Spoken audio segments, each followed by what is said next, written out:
Por ejemplo, es importante conocer parte de la historia y el por qué los derechos sociales estaban ligados a la desigualdad. Es importante saber que el sistema de salud trabaja como un sistema ordenado, donde están interrelacionados los elementos para que puedan funcionar. Y esto hablamos del trabajador, las empresas y el gobierno principalmente. Es muy importante saber en qué siglo y en qué año han nacido los grandes institutos que rigen la seguridad social en México. Es muy importante saber que existen dos grandes sistemas de salud, públicos y privados, que atienden a toda la población. Cada quien de manera específica atiende a alguno.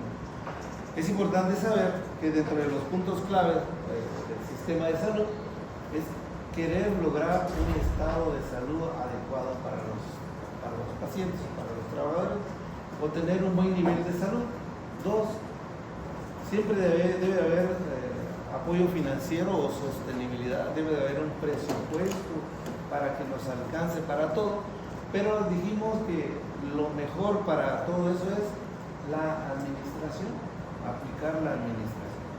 Y algo muy importante que creo que les he mencionado a ustedes, la empatía que debe de haber, el trato digno que debe haber hacia nuestros pacientes.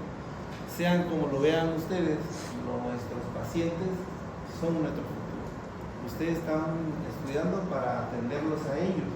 Entonces, debemos entenderlos y atenderlos.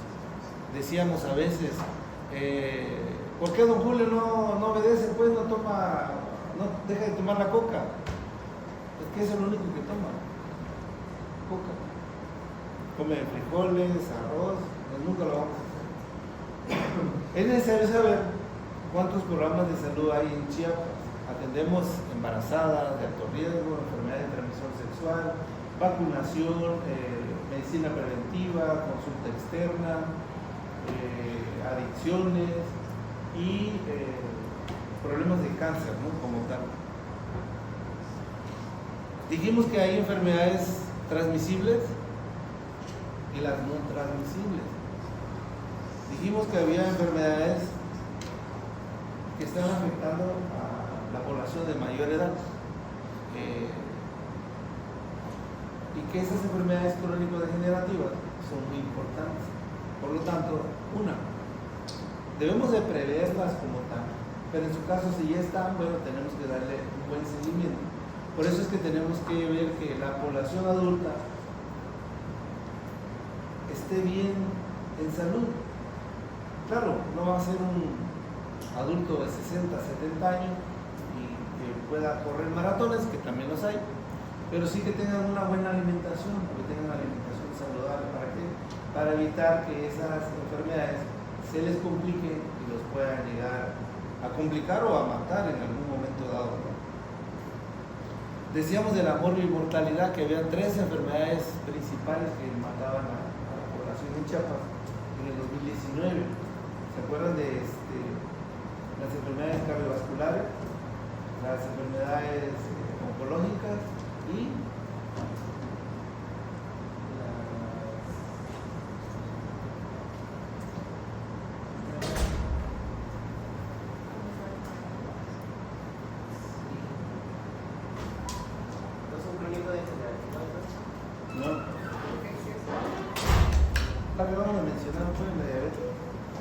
la diabetes a través, claro, no la diabetes como tal, sino la insuficiencia renal crónica o cualquiera de sus complicaciones de ese nivel.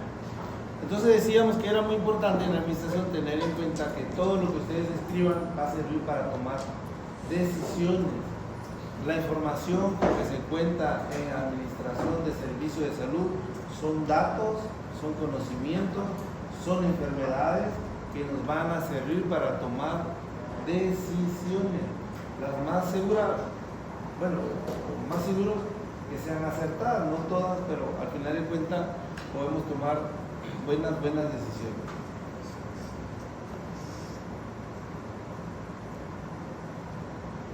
¿Qué otro tema vimos? La estructura del sistema de salud, ya lo vimos también, ¿verdad? Las cinco prestaciones que tiene el IMSS para sus trabajadores y que están basadas en el artículo 4 constitucional, la de 1917. Decíamos que la estructura como tal es que hay una población asegurada y una población no asegurada. La población asegurada son todos aquellos trabajadores con algún trabajo formal, que puede ser incluso de su familia o de su empresa, pero que tienen afiliación al IMSS. Esos son los asegurados. ¿En qué consiste la seguridad social?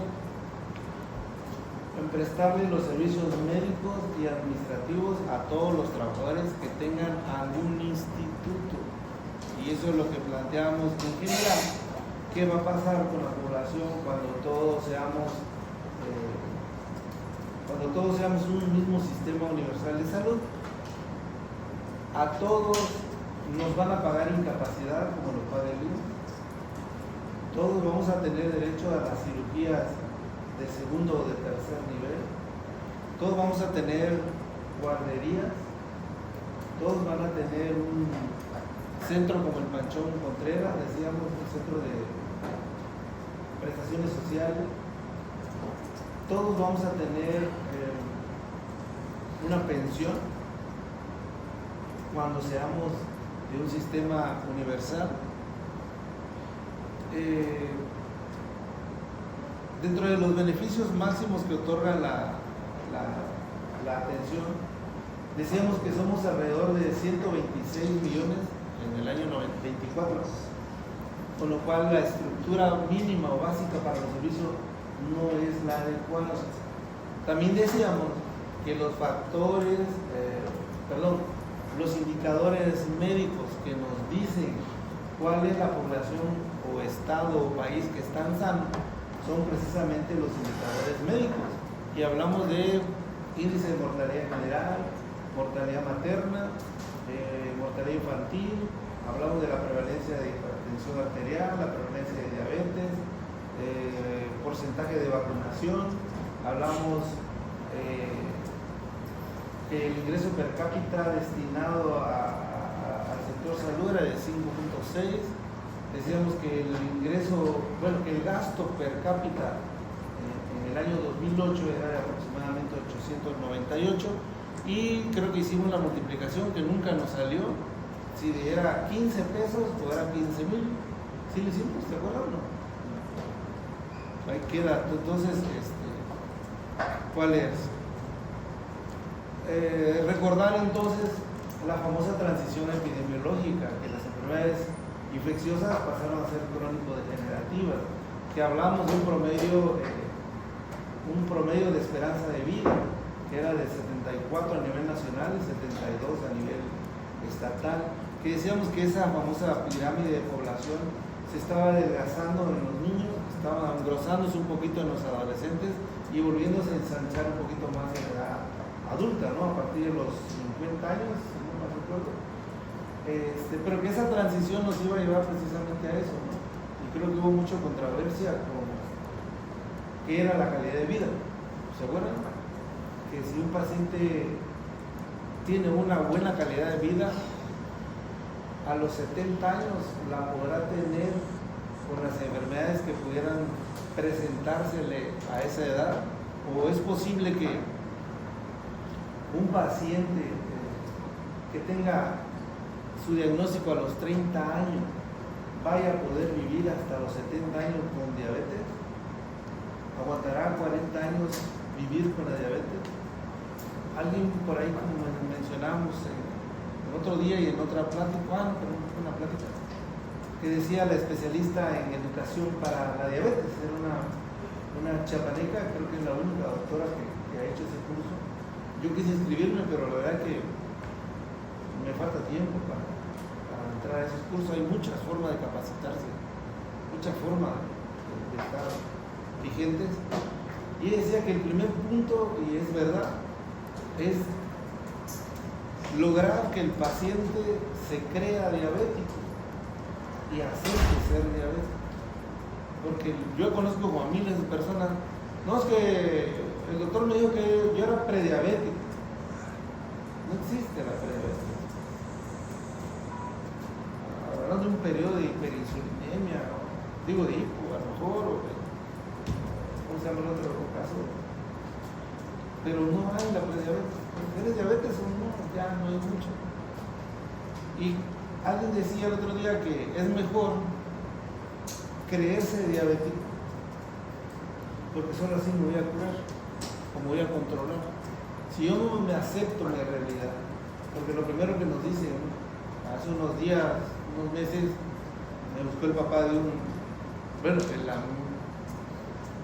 mi amigo, porque su hijo le había dicho que era VIH positivo y tiene 23 años. Entonces se sentía morir, pero afortunadamente lo canalizamos con yo creo que el mejor especialista que hay en todo Chiapas. Le digo, no te preocupes. Bueno, sí, preocúpate, porque ya estás enfermo.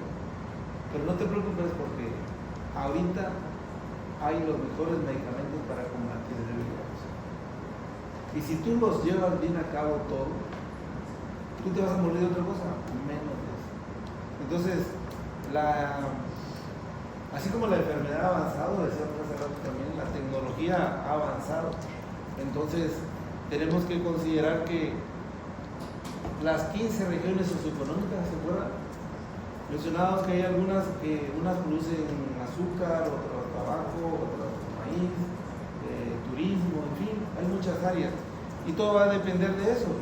El acceso a los servicios de salud está restringido por las tres factores de riesgo que decíamos de Chiapas, ¿no? El geográfico, demográfico y el social. Y cada región es casi específica, aunque el otro día decíamos que no había dengue en San Cristóbal, y sí es cierto, ya hay, nada más que Tuxtla y Tapachula, por ser más calenturientos, de temperatura, se desarrolla más, ¿no? Y ya por último, hablábamos de los componentes del sistema de salud, que era recursos, financiamiento, gestión e información. ¿Para qué es la importancia entonces? Porque se trata de alcanzar, decíamos, el mejor estado de salud que debe de tener la población, porque si no, un trabajador enfermo pues no va a rendir. Decíamos que el acceso a los servicios debe ser equitativo para todos, ¿no? Hombres, mujeres, pobres y ricos. 3, lo mejor habíamos mencionado que es la prevención de las enfermedades a través de la promoción de la salud o de la prevención de los factores de riesgos. Y número 4, volvemos a mencionar lo que siempre hablamos y nos hace mucha falta: el dinero. Y terminamos diciendo que Chiapas era potencialmente un buen estado, que teníamos potencial de turismo, ¿se acuerdan? ¿Qué otro?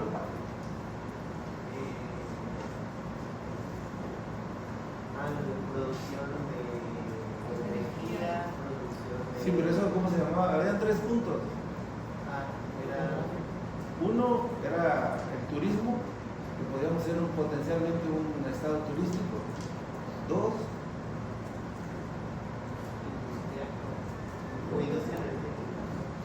no, pero más o menos tiene que ver con eso.